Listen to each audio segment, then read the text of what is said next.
পরিস্থিতি যদি আমাকে রাস্তায় না নামিয়ে আনতো তাহলে আমি বর্তমান সমাজের উশৃঙ্খল জাতি বা নগরগুলার হাইজাকার গুলার সম্পর্কে অবগত থাকতাম না। সমাজের ভিতরে তো উশৃঙ্খল জাতি। আমি বিশ্বরোড কতগুলি নিকৃষ্ট হাইজাকারের সাথে নিজের অস্তিত্ব নিয়ে লড়াই করছি, তখন আমি কোনো মানুষ দেখি নাই। এই কুকুরগুলা বিদ্রুপকার বেয়াদব, যারা কিনা ফাপড়বাজ, যারা নিজেরা অন্যের জিনিস চুরি করে সে লোকটারে আবার অপরাধী বানায়। কথা আছে হাইজাকারদের 10 মুখ একদিকে চলে, আর নিরপরাধ লোককে সে কথা বলতে দেয় না, সে লোকটাকে অপরাধী বানায়। এতগুলো নিকৃষ্ট হাইজাকার দেখেছি আমি বিশ্বরোড। মানুষটা কই? আমি স্বাধীন একজন পথিক। একদল প্রতারকের সাথে একা মোকাবেলায় দিয়ে না পারি আমি রাস্তাঘাটে অজাত কুকুরদের সাথে পাগলামি করি। আমার কোনো ধর্ম নেই বা আমি কোনো ধর্মেরও অনুসারী না। আমি স্বাধীন পথিক। আমি ঢাকা, গাজীপুর, নারায়ণগঞ্জ 3টা জেলা সমিতির প্রধান। এই 3টা জেলা সমিতির অফিস মিরপুর, নবাবপুর, মতিঝিল, 3টা জায়গার ভিতর আমাদের আবাসিক বাড়িঘর বা হোটেলের ব্যবসার হিসাব করা হয়।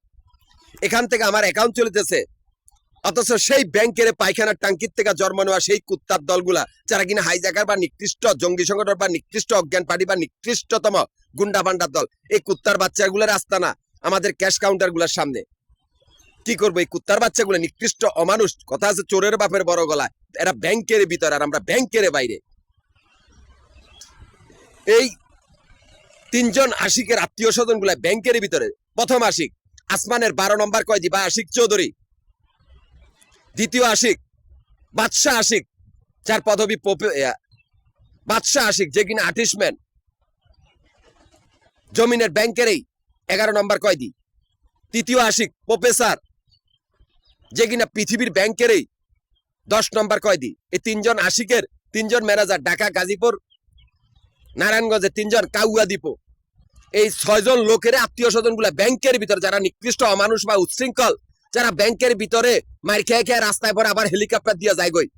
এই 6জন লোকের আত্মীয় স্বজন গুলা নিকৃষ্ট কুত্তার বাচ্চার ব্রয়লার মুরগির জাত, যাদের কোনো অস্তিত্ব আর কর্তৃত্ব রাখে না। আমি ব্যাংকের বাইরে ব্যবসা, আমার ওদের সাহসটা কত বলে, ওরা আমার ব্যাংকের বাইরের ব্যবসা দল করতে যায়। আমারই ক্যাশ কাউন্টার গুলার সামনে আস্তানা গেছে, আমারই সমিতির গ্রুপের সদস্য গুলা খুন করে, আমারই কাগজপত্র গুলা চুরি করে, যাতে আমি সেদিকে না যাই। এই জন্য বলেছি আমি আমারও দিয়ে রেখেছি, যাই ডাইরেক্ট কল্লা কাটবে। এই 6জন লোকের আত্মীয় স্বজন গুলা ব্যাংকের ভিতরে, পায়খানার টাঙ্কির ভিতরে, যাদের কোনো অস্তিত্ব আর কর্তৃত্ব আমি রাখি নাই।